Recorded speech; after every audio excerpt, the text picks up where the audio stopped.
नमस्कार, खबरें खेती में आपका स्वागत है। मैं हूं रूपम। आइए एक नजर डालते आज क्या है खास कृषि समाचार में। फसलों को कीटों से बचाने के लिए मिलेगी सब्सिडी। तालाब के किनारे फलों एवं सब्जियों की खेती है लाभदायक। खाली जमीन पर उन्नत प्रभेद से करे खेती। गेंदा फूल की खेती से बढ़ेगा मुनाफा।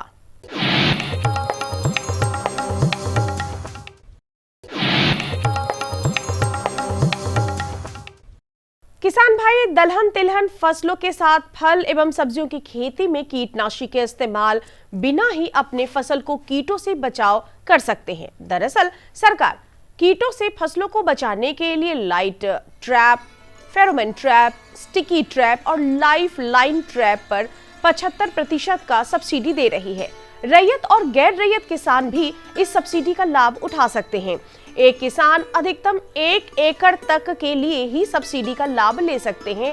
इसके लिए किसान भाई कृषि विभाग के वेबसाइट पर ऑनलाइन आवेदन कर सकते हैं।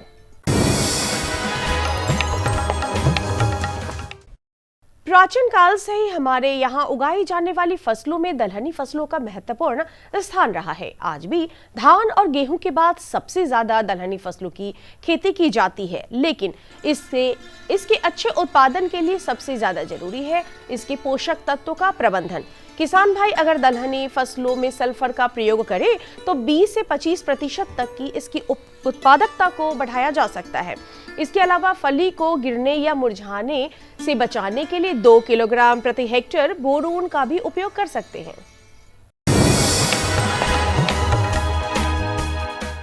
किसान भाइयों का रुझान अब तालाब के किनारे खेती करने की ओर काफी बढ़ रहा है।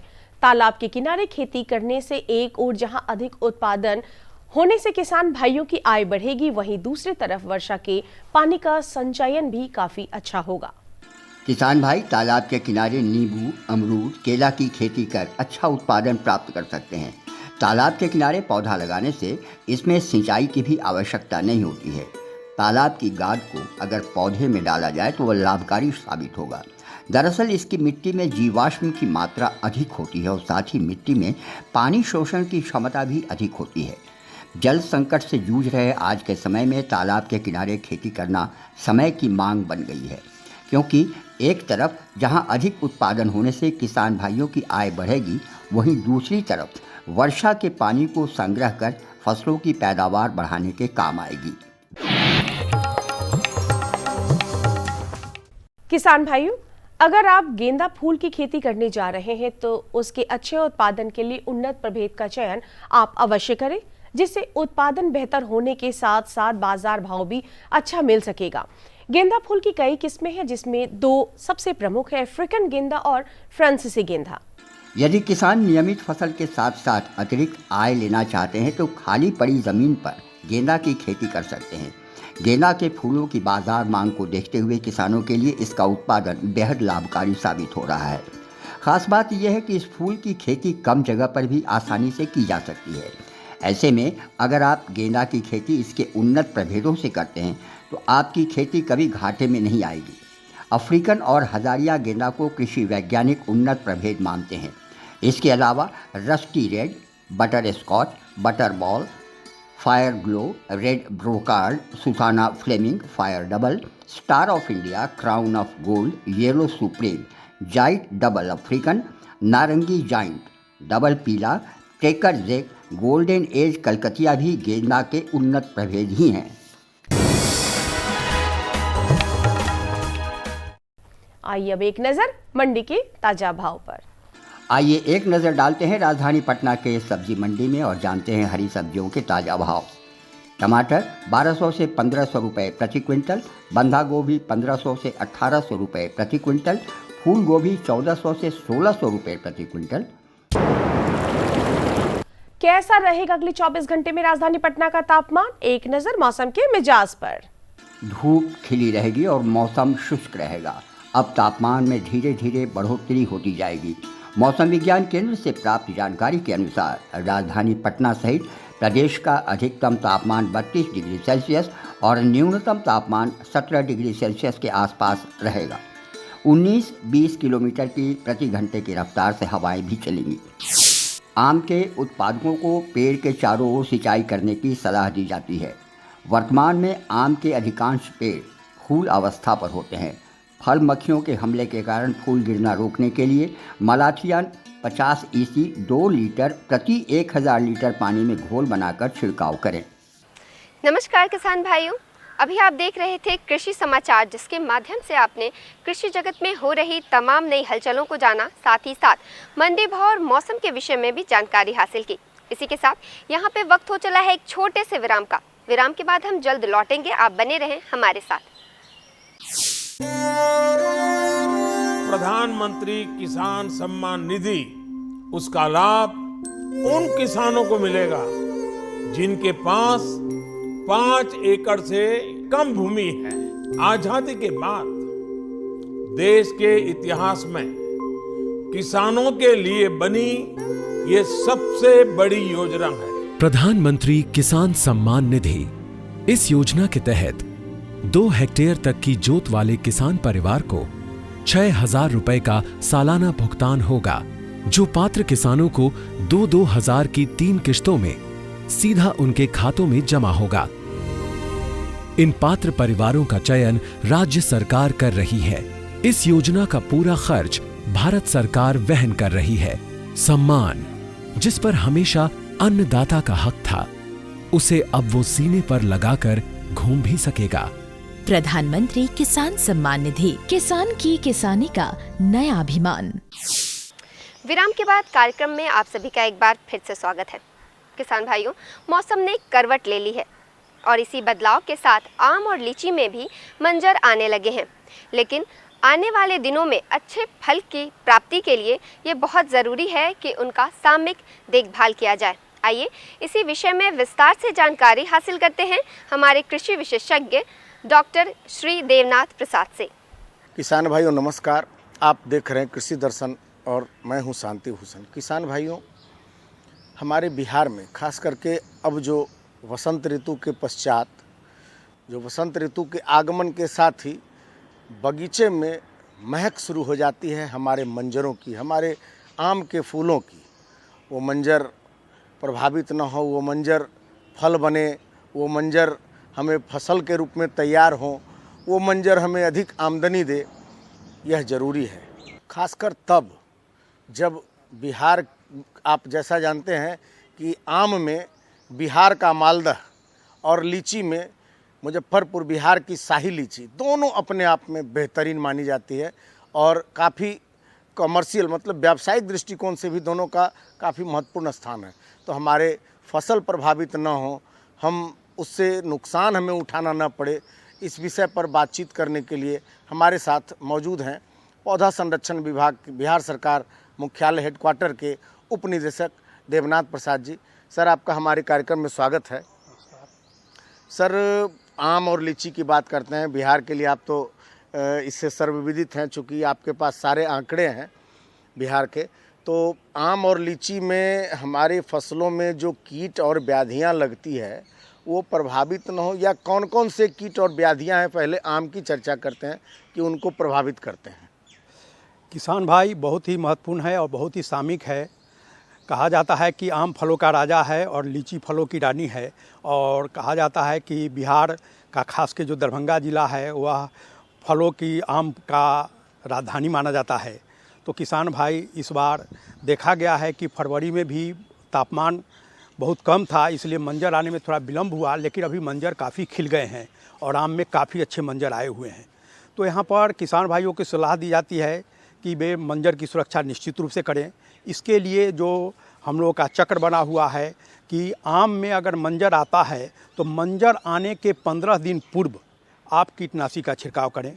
अगर फूल लग गया है उस समय किसी भी रासायनिक कीटनाशी का इस्तेमाल नहीं करें, और फिर यदि वह सरसों के आकार के उसमें दाने लग गए हैं तब कीटनाशी का उपयोग करें। साथ ही साथ प्लानोफिक्स का भी उपयोग करें, और यदि मटर के आकार के हैं तब भी आप कीटनाशी का उपयोग कर सकते हैं। इसके लिए किसान भाइयों को सलाह दी जाती है कि मंजर आने से 15 दिन पूर्व, जो किसान भाई आम भाषा में आम की धुलाई कहते हैं, वह आप धुलाई ज़रूर करें। अगर धुलाई सादे पानी से पूरे बार्क सहित पूरे तना पत्ती और मंजर की कर देते हैं तो वह काफ़ी अच्छी बात होती है, लेकिन यह मंजर आने के 15 दिन पूर्व होना चाहिए। यहाँ पर हम बार बार रिपीट कर रहे हैं कि किसान भाई फूल खिलने के समय कभी भी कोई भी रासायनिक कीटनाशी का उपयोग नहीं करें और किसी भी कीटनाशी का उपयोग नहीं करें, क्योंकि इससे परागण की प्रक्रिया जो होती है वो प्रभावित होती है। और जो परागण करने वाले हमारे एजेंट हैं, दूत हैं, खास के मधुमक्खी है, तितैया है, यह सारे जो कीड़े हैं यह नहीं आ पाते हैं, जिससे कि फलों के लगने में भी कठिनाई होती है और साथ ही साथ फल का विकास भी कम होता है और फल के झड़ने की भी संभावना बनी रहती है। तो किसान भाइयों की सलाह दी जाती है कि मंजर आने के 15 दिन पूर्व आप इमिडाक्लोप्रिड 17.8 SL आधा ml प्रति लीटर पानी में घोल के उसका छिड़काव कर दें तो आपके पेड़ की भी धुलाई हो जाएगी और मंजर भी जो निकलेंगे वह स्वस्थ निकलेंगे। जिस समय मंजर आ जाए उसमें कोई रसायन नहीं देना है। मंजर आने के बाद लगभग 15 दिनों बाद आप एक दूसरा छिड़काव जरूर करें। उसमें आप इमिडाक्लोप्रिड के साथ निश्चित रूप से प्लानोफिक्स जिसकी मात्रा कही जाती है कि 4 ml प्रति 10 लीटर पानी में घोल के आप उसका इस्तेमाल कर सकते हैं। प्रति 10 लीटर में 4 ml घोल के आप उसका इस्तेमाल कर सकते हैं। काफ़ी ऐसा जैसा माना जाता है, हम लोग चूँकि किसान हैं प्रयोग में करते हैं, कई बार विशेषज्ञों ने ही बताया है कि काफ़ी संवेदनशील दवा होती है जिसका प्रयोग संभल कर करना चाहिए। उसका फिर से हम आपसे डोज जानना चाहेंगे, किसान को सावधानी क्या हो ये भी बता देंगे। और दूसरा सर प्रश्न ये है कि अभी बंची जो गुच्छेदार मंजर हो जाते हैं, गुच्छेदार मंजर एक बहुत बड़ी समस्या है सर, तो उससे कैसे निपटा जाए या अगर हो जाए तो क्या करना चाहिए? बहुत ही महत्वपूर्ण बात है कि और किसान भाई आप समझ लें कि जो NA है, जो प्लानोफिक्स या नेफ्थेलिक एसिटिक एसिड के नाम से जाना जाता है, यह अत्यंत संवेदनशील जो है सो हार्मोन होता है। इसका डोज बहुत ही निर्धारित है, इसलिए 4 ml प्रति 10 लीटर पानी, यह आप किसान भाई जरूर ध्यान देंगे। 4 ml प्रति 10 लीटर पानी इसका निर्धारित डोज है। इससे न ज़्यादा करेंगे न कम करेंगे तो आपका बेहतर परिणाम होगा, नहीं तो कभी लेनी के देनी भी पड़ सकते हैं। आपके अगर ज़्यादा डोज दे देते हैं तो हो सकता है कि आपके सारे मंजर या फल जो भी हैं वह झड़ जाए, तो इस पर आपको ध्यान देने की जात है। एक महत्वपूर्ण बात इन्होंने प्रश्न किया है कि किसान भाइयों को एक मंजर की तरह गुच्छे में, जिसको कि हम लोग पुष्प गुच्छन या मंजर का गुच्छन रोग या आभासी गुच्छन रोग के नाम से कहते हैं, उसका जो मंजर या बौर जो होता है वह गुच्छे में आ जाता है। वह लगता है कि वह काफ़ी अच्छा मंजर है, लेकिन वह एक्चुअली वह जो है अनफर्टाइल होता है और उससे दाना नहीं बनते हैं। तो किसान भाइयों को सलाह दी जाती है, यह एक प्रकार का डिसऑर्डर है और जहाँ कहीं भी आपको यह दिखाई पड़े उसको आप जल्दी से जल्दी उसको तोड़ लें और तोड़ को नष्ट कर दें, जला दें। और इसमें अक्टूबर महीने में भी, अक्टूबर या सितंबर के अंतिम सप्ताह में आप NA का यदि आप इस्तेमाल कर देते हैं, उसका छिड़काव कर देते हैं, तो यह आप देखेंगे कि इसके प्रसार की जो तीव्रता है वह पौधों में काफ़ी कम हो जाती है। तो किसान भाई जहाँ कहीं भी आपको ये गुच्छन वाले मंजर दिखाई पड़ रहे हैं, जिसको कि पुष्प गुच्छन मंजर या बौर का गुच्छन कहते हैं, यह आभासी मंजर होता है, यह अनफर्टाइल होता है, इसमें दाने नहीं बनते हैं, इसको आपको तोड़ के जला देना है या नष्ट कर देना है और उस पर NA का छिड़काव कर देना है, तो बहुत हद तक इसका प्रसार रुक जाएगा। और इसको आप ध्यान रखेंगे तो आप अच्छा उत्पादन आम का प्राप्त कर सकते हैं और स्वस्थ मंजर से स्वस्थ आम के जो टिकोले लगेंगे और उससे स्वस्थ फल भी लगेंगे और अच्छा आप उत्पादन प्राप्त कर सकते हैं। लीची में कौन कौन से कीड़े हैं या बीमारियां हैं जो हमारे लीची उत्पादकों को, खास करके तिरहुत तो माना जाता है कि लीची का गढ़ है, तो उसमें क्या क्या बीमारियां लगती है सर या कीड़े? देखिए, लीची जिसे फलों की रानी भी कहा जाता है, काफ़ी महत्वपूर्ण फसल है खास के बिहार के लिए। और माना जाता है कि भारत का 60 से 65% लीची का उत्पादन बिहार में होता है और मुजफ्फरपुर या तिरहुत प्रमंडल का जो क्षेत्र है इसके लिए काफ़ी प्रसिद्ध है। किसान भाइयों को सलाह दी जाती है कि लीची एक बहुत ही महत्वपूर्ण फसल है, इसमें भी मधुआ कीड़े का प्रभाव होता है। इसके लिए भी किसान भाइयों को सलाह दी जाती है कि यथासंभव आप जैविक कीटनाशी, जो नीम से बने हुए कीटनाशी है या अन्य जैविक कीटनाशी है, उसका आप इस्तेमाल करें तो ज़्यादा बेहतर होगा। किंतु यह देखा गया है कि किसान भाई लीची के क्रांतिक अवस्था, लीची में 2 बहुत ही महत्वपूर्ण क्रांतिक अवस्था है। एक, लीची यदि लौंग के आकार के हो जाते हैं उस समय आपको विशेष सावधानी की जरूरत पड़ती है, और दूसरा, लीची के फल में लालिमा अगर लगने लगे उस समय भी आपको विशेष सावधानी की जरूरत है। तो किसान भाइयों को यहाँ पर सलाह दी जाती है कि जहाँ कहीं भी आप देखें तो लीची में माइक्रोन्यूट्रिएंट या सूक्ष्म पोषक तत्व के घोल का यदि आप बना के छिड़काव करते हैं तो बहुत हद तक आपके फल स्वस्थ रहते हैं। और इसमें भी आपको जब लौंग के आकार के या उससे बड़े हो जाएं साइज, तो आप लीची के बाग में नमी बनाए रखें। इससे आपके लीची के फल अच्छे होंगे और लीची के फलों में आप देखेंगे कि गुणवत्ता भी अच्छी रहेगी, उनके साइज भी अच्छे रहेंगे। यहाँ तक अब बता देना है कि बहुत जगह शिकायत मिलती है कि लीची के फल फट जाते हैं, या तो यह फटने के 2-3 कारण होते हैं। एक तो जेनेटिक कारण हो सकता है, दूसरा कारण ये हो सकता है कि सतही तनाव, गूदा और छिलका के बीच में यदि सतही तनाव होता है उससे भी लीची के फल फटते हैं। और कहीं कहीं पाया जाता है कि बोरन की कमी से भी लीची के फल फटते हैं। अतः किसान भाइयों को सलाह दी जाती है, यदि खेत में आप नमी बनाए रखते हैं और बोरन का, सूक्ष्म पोषक तत्व बोरन का छिड़काव करते रहते हैं, तो बहुत हद तक आपको लीची के फटने की जो बीमारी है उससे आपको निजात मिल सकती है। किसान भाई इन बिंदुओं पर आप ध्यान देंगे तो बहुत हद तक आप लीची का अच्छा उत्पादन ले सकते हैं। और हमेशा यह ध्यान रखें कि लीची को बहुत ही विशेष परिस्थिति में ही रासायनिक कीटनाशक का उपयोग करें, यथासंभव जैविक या सूक्ष्म पोषक तत्वों का उपयोग करके लीची का आप अच्छा से अच्छा उत्पादन प्राप्त कर सकते हैं। कि उत्तर बिहार तो लीची के लिए बेहतर माना जाता है सर। दक्षिण बिहार में भी कई ऐसे किसान हैं जो लीची लगाए हैं, लेकिन उनकी गुणवत्ता उतनी अच्छी नहीं हो पाती है जितनी अच्छी उस उत्तर बिहार में होती है। तो उसका क्या कारण हो सकता है और किन कमी की वजहों से ऐसा होता है सर? किसान भाई बहुत ही महत्वपूर्ण प्रश्न है, और जैसा कि इन्होंने कहा, इसमें मैं स्पष्ट कर देना चाहता हूँ कि लीची के लिए सॉइल में या मिट्टी में पाए जाने वाले एक माइकोराइजा होते हैं। माइकोराइजा वास्तव में जो जड़ से बना एसोसिएटेड एक प्रकार का सूक्ष्म जीव है। अगर इसकी उपस्थिति होती है तो मिट्टी में, तो उसके फल की गुणवत्ता काफ़ी अच्छी बनी रहती है। प्रायः मुजफ्फरपुर या तिरहुत प्रमंडल के ज़िले हैं, वहाँ पर माइकोराइजा का सॉइल में काफ़ी अच्छा परसेंटेज है और उसका मिट्टी में पहले से ही माइकोराइजा का एसोसिएशन काफ़ी अच्छा है। दक्षिण बिहार के ज़िलों में अभी तक माइकोराइजा का घर मिट्टी में नहीं बन पाया है, इसलिए उसकी गुणवत्ता उतनी अच्छी नहीं पाई गई है।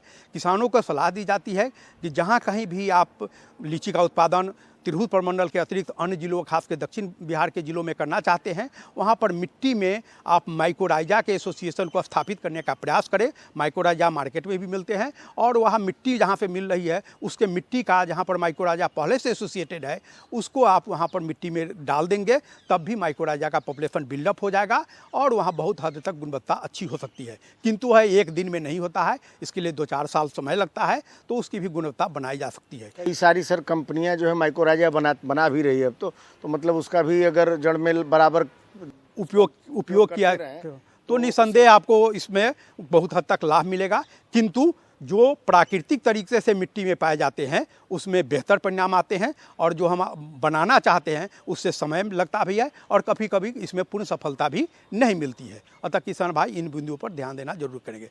किसान भाई एक महत्वपूर्ण बिंदु और भी है जो अभी कभी देखा गया है कि बहुत जगह लीची के जो पौधे हैं उनके पौधे में जो है वह इमली की तरह उनके पत्ती दिखाई पड़ रहे हैं, जिसको इरिनियम कहते हैं और इसको लीची माइट के नाम से जाना जाता है। यह बहुत ही खतरनाक है। तो किसान भाइयों को सलाह दी जाती है कि जहाँ कहीं भी लीची माइट का प्रकोप, जो इमली की तरह पत्ती हो गई हैं, उस दिखाई पड़ते हैं, वह इरिनियम है, उसको तोड़ के नष्ट कर दें और उस पर आप रासायन प्रोपरजाइट जो है उसका आप इस्तेमाल कर देंगे 1 ml प्रति लीटर के दर से, तो इससे आपको निजात मिल जाएगी और जो भी लीची के उत्पादन में कमी होने वाली है वह कमी नहीं होगी। तो जहाँ कहीं भी आपको लीची माइट का प्रकोप दिखाई पड़ रहा है, जो अलग से दूर से देखने पर लगता है कि वह इमली लगा हुआ है, वास्तव में वह एक प्रकार का लीची माइट है। पत्ती के निचली सतह पर होता है, उसको तोड़ के हटा दें और जला के नष्ट कर दें और तुरंत जो है सो प्रोपरजाइट का इस्तेमाल कर दें 1 ml प्रति लीटर पानी की दर से, तो बहुत हद तक इससे आपका निजात मिल जाएगा और अच्छे उत्पादन भी होंगे। तो किसान भाइयों, लीची और आम के खास करके हमारे बिहार में जैसा कि आप जानते ही हैं कि काफ़ी मैच्योर्ड किसान हमारे यहाँ हैं, काफ़ी अच्छे किसान इसकी खेती करते हैं। तो हम अपने विशेषज्ञों की सलाह आप अपने खेतों में करें तो निश्चित आपकी आमदनी बढ़ेगी, हमारी आमदनी बढ़ेगी और हम मजबूत बिहार के एक मजबूत निर्माता बन सकते हैं। तो सर, आपने इतनी अच्छी जानकारी दी, इसके लिए बहुत बहुत धन्यवाद। और किसान भाइयों, हम फिर मिलते हैं एक नए विषय, नए विशेषज्ञ के साथ। तब तक के लिए दीजिए हमें इजाज़त। नमस्कार। तो किसान भाइयों, अभी आपने जाना कि कैसे आम और लीची में मंजर की सामयिक देखभाल की जाए। इसी के साथ बढ़ेंगे कार्यक्रम के अगले भाग में। जैसा कि आप जानते हैं, भारत सरकार ने कृषि के क्षेत्र में ढेरों योजनाएं बनाई हैं। इन्हीं योजनाओं में से एक योजना के विषय में आज हम विस्तार से जानेंगे इस शॉर्ट वीडियो फिल्म के माध्यम से। हमारे मेहनती किसान सशक्त और आत्मनिर्भर हों, हमारी कृषि आधुनिक हो, इस लक्ष्य के साथ प्रधानमंत्री श्री नरेंद्र मोदी जी के दूरदर्शी नेतृत्व में पिछले 9 वर्षों में भारत सरकार ने लगातार एक के बाद एक कई महत्वपूर्ण कदम उठाए। आज देश का कृषि बजट 2014 के मुकाबले 5 गुना अधिक बढ़ गया है। बीज से लेकर बीमा, सिंचाई से लेकर खाद और बाजार से लेकर तकनीक और नवाचार, खेती से जुड़ी सरकार की नीतियां और निर्णय समग्र और समावेशी हैं। यही कारण है कि आज भारत में खेती का स्वरूप लगातार आधुनिक हो रहा है और हमारे किसान साथियों की मेहनत से देश कृषि उत्पादन में नए रिकॉर्ड बना रहा है। आज खेती में तकनीक के साथ हमारे पारंपरिक श्रेष्ठ तरीकों को भी बढ़ावा मिल रहा है और प्राकृतिक खेती पर भी विशेष फोकस है। इसी कड़ी में किसानों के हितों के लिए प्रतिबद्ध भारत सरकार ने किसानों की खेती से जुड़ी छोटी छोटी जरूरतों को पूरा करने के लिए एक बड़ा निर्णय लिया, पीएम किसान सम्मान निधि योजना यानी पीएम किसान। इस योजना के तहत लाभार्थी किसान भाई बहनों के बैंक खातों में 2000 रुपए की 3 समान किश्तों में सीधे 6000 रुपए की सम्मान राशि प्रतिवर्ष हस्तांतरित की जाती है। इस योजना के शुरू होने के बाद से 2 लाख करोड़ रुपए से ज्यादा सीधे किसानों के बैंक खातों में ट्रांसफर किए गए हैं। जब बीज लेने का समय होता है, जब खाद लेने का समय होता है, तो भी ये मदद किसान तक पहुंच जाती है। देश के 85% से अधिक छोटे किसानों के लिए ये बहुत बड़ा खर्च होता है। आज देश भर के किसान मुझे बताते हैं कि पीएम किसान निधि ने उनकी बहुत बड़ी चिंता को कम कर दिया है। दुनिया की सबसे बड़ी डायरेक्ट बेनिफिट ट्रांसफर योजनाओं में से एक पीएम किसान की सराहना अंतर्राष्ट्रीय मुद्रा कोष यानी IMF जैसी वैश्विक संस्थाओं ने भी की है। किसानों के लिए पीएम किसान से जुड़ना बेहद सरल है। इस योजना के अंतर्गत नामांकन के लिए किसान भाई बहन राज्य सरकार द्वारा नामित राजस्व अधिकारी या नोडल अधिकारी पीएम किसान से संपर्क कर सकते हैं तथा सामान्य सेवा केंद्र पर भी स्वयं को पंजीकृत करा सकते हैं। इसके अलावा किसान भाई बहन वेब पोर्टल पर फार्मर्स कॉर्नर एवं पीएम किसान मोबाइल ऐप के माध्यम से भी पीएम किसान सम्मान निधि संबंधित जानकारी, भुगतान की स्थिति तथा अन्य सुविधाओं का लाभ उठा सकते हैं। पीएम किसान योजना से राज्यों के भूमि अभिलेखों को डिजिटल करके उन्हें और अधिक पारदर्शी बनाने में भी मदद मिल रही है। पीएम किसान योजना का पूरा खर्च भारत सरकार वहन करती है। किसान भाइयों बहनों को पंजीकरण के दौरान आने वाली समस्याओं व उनकी शंकाओं और शिकायतों के तुरंत प्रभावी समाधान के लिए एक हेल्पलाइन सेवा भी शुरू की है, जिसका हेल्पलाइन नंबर है 155261। सदी की सबसे बड़ी महामारी के दौरान दी गई 1,60,000 करोड़ रुपए से अधिक की सम्मान राशि ने किसानों को बड़ी राहत पहुंचाई। महामारी के दौरान भी देश का कृषि उत्पादन शानदार रहा। किसानों के हितों के लिए समर्पित प्रधानमंत्री जी के इसी विजन के साथ पीएम किसान सम्मान निधि योजना द्वारा अब तक 11 करोड़ पात्र किसानों को 2,60,000 करोड़ रुपए से अधिक की धनराशि भेजी जा चुकी है। तरक्की और खुशहाली की रोशनी हर किसान, हर ग्रामीण युवा के चेहरे पर चमके और हमारे गांव देश विकास के अहम भागीदार बने। खेतों और खलिहानों के रास्ते तरक्की और खुशहाली की ओर बढ़ता ये नया भारत है।